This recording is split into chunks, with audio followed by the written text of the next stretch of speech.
హల్లెలూయా. తెలుసుకున్నారా నిజమైన దేవుడిని? అన్నయ్య అన్నట్లు ఇందాక ప్రార్థన చేస్తున్నప్పుడు నుంచి ఉంటే మళ్ళీ అటు ఇటు చూసాం అనుకో మళ్ళీ పిచ్చోళ్ళు అయిపోతాం మనం. ఎందుకు వచ్చింది తెలుసుకున్నారు. తెలుసుకున్నాం అందరితో పాటు గుంపులో సయ్యత్తే అయిపోద్ది కదా. అట్లాగే ఎంత మాత్రం ఉండకూడదండి. ఎప్పుడైనా తలుచుకొని స్తుతించాలని మనం ఇందాక కూడా స్టార్ట్ చేయడం చెప్పాం. ఆయన కార్యములను, ఆయన ఆలోచనలు, ఆయన ప్రేమను ఒక్కసారి తలంచుకుంటే స్తుతించకుండా ఉండాలి. నువ్వు స్తుతించలేకపోతున్నావు, నాకు స్తుతించడం రావట్లేదండి అన్నావు అనుకో, ఎవరంట సచ్చినట్టయి శవాల్లాగా ఉన్నాం మనం. అంతే, ఏమీ లేదండి, ఇట్లా తేడా ఏమీ లేదు. దేవుడికి స్తోత్రం. ఒక్కసారి తలంచుకుంటేనే అభాగ్యుడును అల్పుడును దుమ్ముదులు అంటే నా కొరకు ఆయన ప్రాణం పెడతావేంటి, ఆయన నాతో మాట్లాడతావేంటి, ఆయన నాకు తోడుకుంటావేంటి, అసలు ఎంత ఆశ్చర్యమైన కార్యం. అసలు తలుచుకుంటేనే భలే వింతగా అనిపించింది. ఎప్పుడైనా అనిపించిందా మీకు? ఎంత పాడా ఉన్న బాధలు తలుచుకొని ఏడుతాకే టైం చాలతలేదు అక్కడ. మళ్ళీ ఇవి కూడా తెలుసుకోవాలా మేము? కాబట్టి ఇవి కూడా తెలుసుకోవాలి మేము. ఇవన్నీ పిల్లలతో సత్తనం, అప్పులతో సత్తనం, బాధలతో సత్తనం, ఇబ్బందులు ఈ ఏడ తలుచుకునేది నేను. మరికేం తలుచుకుంటూ ఉంటావు? ఇప్పుడు ఇది తలుచుకుంటూ ఉంటాం. అందుకే ఏమైపోయావు? సచిన సేవల్లాగా, జీవం లేనిలాగా, మొహలు ఏమాత్రం కళాకాంతి పౌడర్ రాసి మేకప్ ఎత్తు కానీ మనుషులు కనపడం. అవునా? దేవుడి స్తోత్రం కలుగుతుంది. కాక ఎలా ఉండాలి? జీవము ఉట్టి పడతా ఉండాలి. దేవుడికి స్తోత్రం కలుగునిగా. ఎవరైనా జీవం లేదు, నీకు జీవం ఎలా ఉన్నారు అక్క అంటే ఏదో అట్ట ఉన్నా ఎట్ట ఉన్నా సరే ఏంటక్క సజీవుడేంటి దేవుడు మనకుండగా. దేవుడికి స్తోత్రం కలుగునిగా అనే మాట వచ్చింటే అత్తదా రాదు. అసలు ఈ అక్క వచ్చి అడుగుతుంది, అక్క ఎలా ఉన్నారంటే ఏదో లెక్క కూడా అట్టగా లెక్క ఏదో అడగాలి కదా అడుగుతున్నా. ఇక్కడ చేరతారు, ఇక్కడ వచ్చి గుంపు అనమాట. గుంపు చేరుతా ఉంటుంది. ఇట్లాంటి గుంపు రోసం లేక, పౌరుషం లేక, దేవుడి యొక్క ఆలోచన ఎరగక, దేవుని గురించి జ్ఞానం లేక ఎట్లా ఉంటారంటే అసలుకి అనకూడదు కానీ సింకు చేయటం అనమాట. క్రైస్తవ్యంలో సింకు చేయటం అనమాట. అసలు చిచి అనిపించింది. అలాగ ఉండటం ఎందుకు అనిపించింది నాకైతే మాత్రం. వాస్తవం చెప్తున్నా కదా, ఆయనే సాక్ష్యం. ఎన్నున్నా, ఏమున్నా, ఏదున్నా, ఏమైనా నా దేవుడు నాకు అదొక్కటి చాలు బతికేస్తాయి. దేవుడు నాతో ఉన్నాడు అన్న ఒక్క మాట, నా కొరకు ప్రాణం పెట్టాడు చూసావా, అదొక్క మాట చాలు. దేవుడికి స్తోత్రం. నాతో ఒకటి బ్రదర్ ఉంటాడు, పరిశుద్ధ బాబు. ఆయన ఇన్నన్నా ఏం చేసినా నవ్వుతూనే ఉంటాడు. అరే అన్ని తిడుతున్నా కూడా సిద్ధిరాదంటారు నీకంటే ఒక్కటి నన్ను నాకు గుర్తుండేది, వీళ్ళు ఎంతమంది ఏమన్నా కూడా నన్ను మర్చిపోయి దేవుడు ఉన్నాడు చూసావా, ఆయన ఒక్కడిని బట్టి సంతోషం తెచ్చుకుంటానంటే. దేవుడికి స్తోత్రం కలిగింది కానీ వీళ్ళు ఎంతమంది ఎన్ని అంటున్నా కాబట్టి నేను నవ్వుతాను ఉంటాడు. ఏంటంటే ఆయన నన్ను మర్చిపోడాను ఎప్పుడు. అదే నా ధైర్యం, అదే నా ఆనందం, అదే నా సంతోషం. దేవుడి స్తోత్రం. నీకేం జ్ఞాపకం వస్తుంది? ఆయన చేసిన పరాక్రమ కార్యాలు, ఆయన సృష్టించిన సృష్టి ఇంత అద్భుతమైన. ఎవరి కోసం సృష్టించాడు ఇవన్నీ? ఎవరి కోసం చేశాడు? మన కోసం, నీ కోసం చేశాడు. అది ఆలోచన ఎప్పుడైనా ఆహా, నా కోసం ఇంత అందమైన సృష్టి, నాకు ఇంత అందమైనటువంటిది, ఇంత అందమైన జీవితం, ఇంత అందమైన ఇంతమంది కుటుంబం, పిల్లలు, అమ్మ వెళ్ళి ఇచ్చారు దేవా స్తోత్రాలు. బెల్లె వాళ్ళు ఉన్నారు నాకు అసలు బెల్లె ఉంది అని ఎప్పుడైనా తలంచుకున్నావా? అసలు ఈ ఆలోచనలు మనుషులు రానికుండా చేస్తాడు అపవాది. ఏ ఒక లోక సమస్యలు, లోక సంబంధమైన ఆలోచన ఇంట్లో పెట్టిపోయి భార్య విలువ భర్తకు తెలియదు, భర్త విలువ భార్య తెలియదు, పిల్లలు ఎందుకున్నారో తెలియదు, కుటుంబం ఎందుకో తెలియదు, ఉద్యోగం ఎందుకో తెలియదు, ఏది ఎందుకో కూడా ఏవి అంటే బతకాలుగా, తినాలిగా, ఉండాలిగా, చర్చికి ఎందుకు వెళ్ళాలంటే వెళ్ళాలిగా, మళ్ళీ ఇంటి వెనకాలని చర్చికి వెళ్తారు, వెళ్ళకపోతే మళ్ళీ అనుకోవచ్చు. ఇట్లాగే నామకార్థపు స్థితిలోనే ఉన్నది అనమాట. ఇట్లాంటి పరిస్థితిలో ఉండొద్దు. దేవుడు ఏమంటున్నాడంటే ఆయన్ని స్తుతించండి, దేవుడికి స్తోత్రం కలుగును గాక. సజీవుడైన దేవుడు, నా దేవుడు సజీవుడు అనమాట. దేవుడికి స్తోత్రం కలుగును గాక. నోరుండి మాట్లాడేవాడు కాదు, కళ్ళుండి రాకుండా ఉండేవాడు కాదు. దేవునికి మహిమ కలుగును గాక. ఈరోజు నుంచి నేను అలా ఉంటావా? ఇంకా అట్లాగే నిర్జీవంగానే ఉంటావా? ఇక్కడ కూర్చున్నప్పుడు నాకు రాగానే చెమటలు పెట్టింది కాసేపు. ఆయన మాట్లాడుతూ ఉన్నప్పుడు వినగానే ఆ ఫ్యాన్ పోయిందో ఏం పోయిందో తర్వాత నా మాటలు ఏంటా ఎంత గొప్పగా. నాకు కరెంట్ వచ్చినా తెలిసింది. కరెంట్ వచ్చిందా? దేవుడికి స్తోత్రం. మనకెట్ట అనిపించింది? 5-6 గంటలు ఇక్కడ ఓ పక్కన ఈ మాటలు తట్టుకోలేకపోతామంటే ఈ పక్కన కరెంట్ కూడా పోయి వచ్చింది. ఇదొక దరిద్రం. వీళ్ళేమో ఏ బెటరో ఏ వేరే టెంట్ కిందే కూర్చోబెడతారు ఇక్కడ తీసుకొచ్చి. దేవుడికి స్తోత్రం. నేనే వేయించిన ఎట్ట కూర్చోబెడతాండి, ఆయనే కూర్చోబెట్టరు. దానికైతే కూర్చోబెట్టి చెప్తాను నేను సంగతం లేదాక ఇక్కడే కూర్చుంటాం మనం. దేవుడికి మహిమ కలిగింది కాక. ఆయన స్తుతిద్దాం, ప్రతి విషయంలో ఆయన స్తుతిద్దాం. ఆయన కార్యంలో, ఆయన ఆలోచనలు బట్టి ఆయన్ని స్తుతిద్దాం. ఆయన చేసిన బలియాగం బట్టి, ఆయన కార్చిన రక్తాన్ని బట్టి, ఆయన సృజించిన విధానం, ఆయన ప్రేమించే వర్ణించలేవండి. దేవుడికి స్తోత్రం. మళ్ళీ అంటాడు వాళ్ళ కానీ కదా అసలు దేవునికి మహిమ కలిగింది. జ్ఞాపకం చేసుకుంటూ ప్రార్థించద్దు. కళ్ళు మూసుకుని తలలోంచినట్టే చెప్పకూడదు. మాటల నిమిత్తం ప్రార్థన చేద్దాం. ప్రతి ఒక్కరు 2 నిమిషాలు ఊహించేసుకుంటారు. కానీ కళ్ళు మూసుకొని ప్రార్థన మౌనిక స్ప్రెండ్ చేస్తారు. తండ్రి నీకు స్తోత్రం. Thank you Jesus. సర్వాధికారి సర్వోన్నతుడా మీకే వందనాలు, మీకే స్తుతులు చెల్లిస్తున్నాను తండ్రి. దేవా నా ప్రభువా నా తండ్రి. ఆయన పరిశుద్ధ ఆలయమందు ఆయన సన్నిధిలో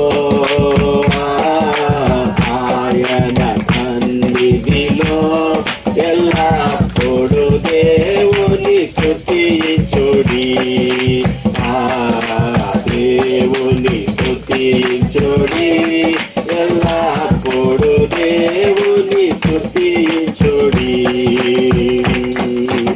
ఆయన బలమును ప్రసిద్ధి చేయు, ఆయన బలమును ప్రసిద్ధి చేయు, ఆకాశ విశాలమందు,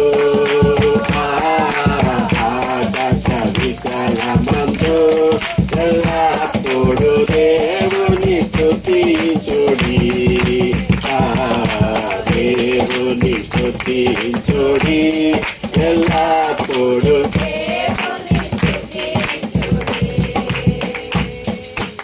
ఆయన పరక్రమ కార్యముల్ దాటి, ఆయన పరక్రమ కార్యముల్ దాటి, ఆయన ప్రభావమును, ఆయన ప్రభావమును ఎల్లప్పుడు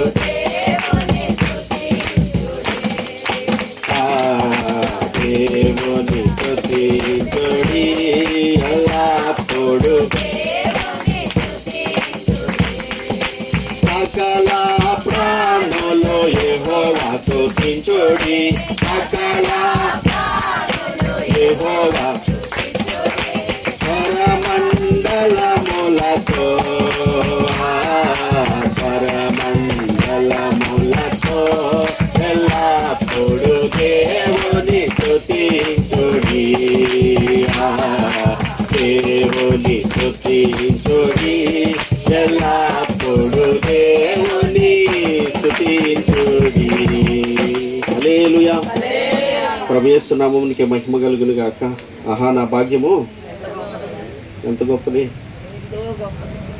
ఎంతో గొప్పది. ఇక నుంచులు కానీ వెళ్ళిపోతాను అంటే మీకు ఆకలిస్తానంటారు. కాబట్టి చివరి ప్రార్థన చేసుకొని ముగిద్దాం. దేవునికి స్తోత్రం కలుగును గాక. విన్న మాటలు జాగ్రత్తగా మీ హృదయాల్లో పెట్టుకొని నడుచుకోవడానికి ప్రయత్నించండి. దేని కొరకు చింతపడద్దు, దేవుని కొరకు ఆలోచించే సమయాన్ని పాడు చేసుకోవద్దు. దేవుడి సన్నిధిలో ప్రార్థిస్తూ దేవుని మీద భారం వేసి అప్పగిస్తే సమస్తం చేయటకు శక్తి కలిగిన దేవుడు ఆయనే. దేవునికి మహిమ కలుగును గాక. యథావిధిగానే బుధవారం ప్రార్థన జరుగుతుంది, శుక్రవారం ఉపవాస ప్రార్థన 7 నుంచి 9 గంటల వరకు, ఆదివారం యథావిధిగానే 6 to 9 దేవుడి స్తోత్రం కలుగును గాక. సాయంత్రం 4 గంటలకి యవనస్తుల కూడిక. దేవునికి స్తోత్రం కలిగి వీటన్నిటిలో మీరు పొందండి. మీరే కాకుండా ఇటువంటి జీవము కలిగిన వాక్కును దేవుడు మాట్లాడుతుండగా ఇంకొంతమందికి తెలియచేయాలనే ఆశతో మనం ఎట్లాగో చెప్పలేకపోయినా కనీసం తీసుకొచ్చి అక్కడ కూర్చోబెడితే ఆయనన్నా మాట్లాడుకుంటాడు. దేవునికి స్తోత్రం. ఆ ఒక్క వాక్ చేతాలు పట్టబడితే నీ ఖాతాలో ఒక అకౌంట్ పరలోక ముందు నీ ధనం సమకూర్చా పడుతున్నట్టే. దేవుడికి స్తోత్రం కలిగిందిగా. హల్లెలూయా. మంచి అవకాశం. దేవుడి స్తోత్రం. నాకైతే అనిపిస్తుంది మంచి అవకాశం. ఒక్కళ్ళు తీసుకొచ్చి కూర్చోబెట్టినా సార్ ఏదో రకంగా. దేవుడి స్తోత్రం. దేవునికి మహిమ కలిగింది. ప్రార్థన కళ్ళు మూసుకొని ఉంచినట్లయితే. మహోన్నతుడను మహాగణుడు ఒక దేవా నీకే స్తుతులు స్తోత్రాలు చెల్లిస్తున్నాను నాయన. ఆకలిగా ఉన్న వేళల్లో ఆశపడిన ప్రాణాన్ని తృప్తిపరిచే దేవుడిగా ఈరోజు నువ్వు ఇచ్చినటువంటి జీవాహారాన్ని బట్టి క్రీస్తునందు స్తుతిస్తూ కృతజ్ఞతలు చెల్లిస్తున్నాను. నా బ్రతుకు జీవిత కాలమంతయు స్తుతించిన రుణం అది అట్లా ఉండవలసిందే నాయన. ఎంత స్తుతించిన తీరని రుణం నాయన. ఎంతగా నిన్ను మహిమపరిచిన నా బ్రతుకు జీవితకాలం సరిపోదు నా తండ్రి. అంత గొప్ప దేవుడు. ఆకాశ మహాకాశాలు పట్టజాలని వాడు. దుమ్ముధూళి వంటి వాళ్ళవయ్యా. చెప్పుకోవటానికి ఏముంది మా దగ్గర. లోకంలో ఎవరు ఇంకా ఎవరి పేరు ఏది లేకపోయినా మీరు మమ్మల్ని ప్రేమించిన విధం గొప్పది నా తండ్రి. ఆశ్చర్యమే, అద్భుతమే, మహానందమే, గొప్ప భాగ్యమే నా తండ్రి నాయన. దాన్ని తలంచుకొని బ్రతికే జీవితాలు దయచేయండి తండ్రి నాయన. ఈ లోకంలో వాటిని చూసి మోసపోక, నీవు ఇచ్చిన వాటి మీద మనసు పెట్టక, నీ మీద మాత్రమే మనసు పెట్టి నాయన నీ నామ సంకీర్తనతో నేను స్తుతిస్తూ సాగి నీ మహిమ కొరకు జీవించే భాగ్యం బిడ్డలందరికీ సర్వ ప్రజలందరికీ దయచేయమని, సత్యాన్ని తెలుసుకొని సర్వసత్యమందు ప్రయాణం అవటానికి ఆ బిడ్డలందరినీ కనికరించమని, అన్యాచారాల్లో తెలియ ఆచారాల ప్రజలను నీ కృపచేత కనికరించి వారి మనోనేత్రాలు తెరబడి వారి హృదయం తెలిసి తండ్రి నాయన నిన్ను సొంత రక్షకుడికి అంగీకరించే భాగ్య ఆ బిడ్డలందరికీ దయచేసి వాళ్ళని క్షమించమని ప్రార్థన చేస్తూ స్తుతిస్తున్నాను. వచ్చిన బిడ్డలు ఆయన ఏ స్థితిలో, ఏ పరిస్థితుల్లో, ఏ బంధకాల్లో, ఏ బలహీనతలతో ఉన్నారో వాటినన్నింటినీ పక్కన పెట్టి నీ తట్టు చూస్తానికే సహాయం చేయండి నా తండ్రి. నీ వలన మాత్రమే మాకు సహాయం కలుగుతుంది కనుక, నీవు మాత్రమే చేయటకు శక్తి కలిగిన దేవుడు కనుక నీ మీద పెట్టి ఆయన ముందుకు సాగే భాగ్యాన్ని బిడ్డలందరికీ దయచేసి బలపరచమని ఆయన ప్రార్థన చేస్తూ వాక్యమిత్రుని దాసుడు కుటుంబానికి నువ్వు ఇచ్చినటువంటి కృపని బట్టి భాగ్యాన్ని బట్టి స్తోత్రాలు. ఈ దినం నాయన మరి నాయన బాప్తిస్మను పొందిన ఆయన 11 సంవత్సరాలు నీ కృపలో నడిపిస్తూ కాచి కాపాడినందుకే నీకే స్తోత్రాలు అయ్యా. నీ కృపకై వందనాలు. ఇంకను నీ దాసుని కుటుంబాన్ని బిడ్డలందరినీ నీ మహిమ కొరకు నీ కార్యములు మెండుగా జరిగించి నీ పరిచయాన్ని ఆయన జరిగించమని ప్రార్థన చేస్తున్నాను. వారి యందు మీ నామం మహింపరచబడినట్లుగా నీవే కృపలో బలపరిచి నడిపించి వాడుకొనమని ప్రార్థిస్తూ స్తుతిస్తూ నీ పాదాలు చెంత పెడుతూ ఈ ప్రాంత ప్రజలను కనికరించండి అయ్యా. బంధకాలు బలహీనతలు విడిపించి రక్షణలోకి నడిపించి కృప చూపించండి. సంఘం నీది నాయన, స్వరక్తం ఇచ్చుకున్న సంఘం కనుక నాయన నీవే మత్సైనను డాగైన ముడతని కలంకం లేకుండా తండ్రి ఎదుట నిర్దోషముగా నిలబెట్టగలిగిన శక్తి కలిగిన దేవుడు నీవని నీ పాదాలు చెంత పెడుతూ నీ చిత్తానుసారం ఇక్కడ జరగవలసిన పరిచర్యలన్నింటినీ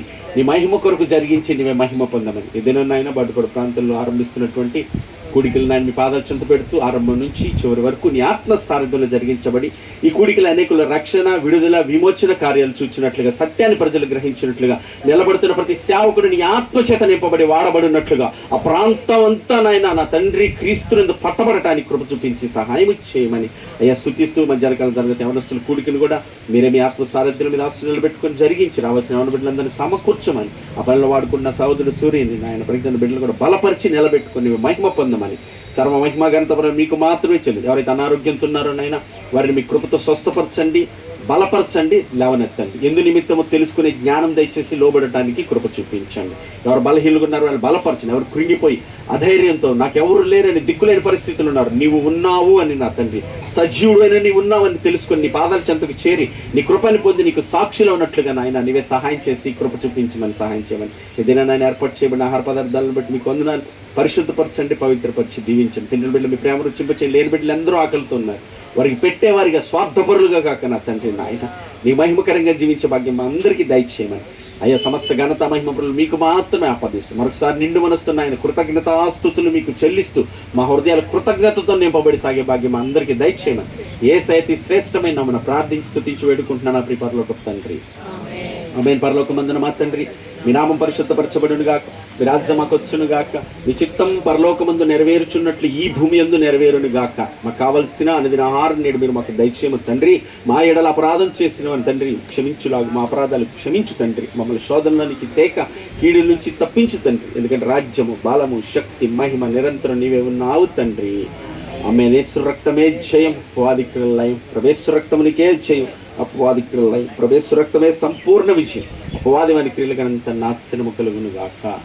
ఆమేన్. ఆశీర్వాదంతో ముగించుకుందాం. సర్వ సృష్టికర్త అయిన మన తండ్రి అయిన దేవుని ప్రేమయు, సర్వమానవాళి రక్షకుడైన మన ప్రభువైన యేసుక్రీస్తు వారి యొక్క కృపయు మనల్ని ఆదరించి బలపరిచి మన యందు తండ్రి చిత్తమును జరిగించే పరిశుద్ధాత్మ కన్యల సహవాసము, సన్నిధి, సహాయము కూడి ఉన్న మనకును సకల జనులకును సకల పరిశుద్ధులకును జరగనైన కూడికలకు యవనస్తుల కూడికను ఆయన వాక్యవిత్తన దేశ కుటుంబాలకు సదా తోడుగుండి ఆయన బలపరిచి ఆయన మహిమ కొరకు సిద్ధపరచును గాక.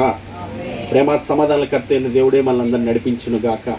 సమస్త జ్ఞానం మించిన దేవుని సమాధానం మీ అందరికీ తోడే ఉండదు గాక.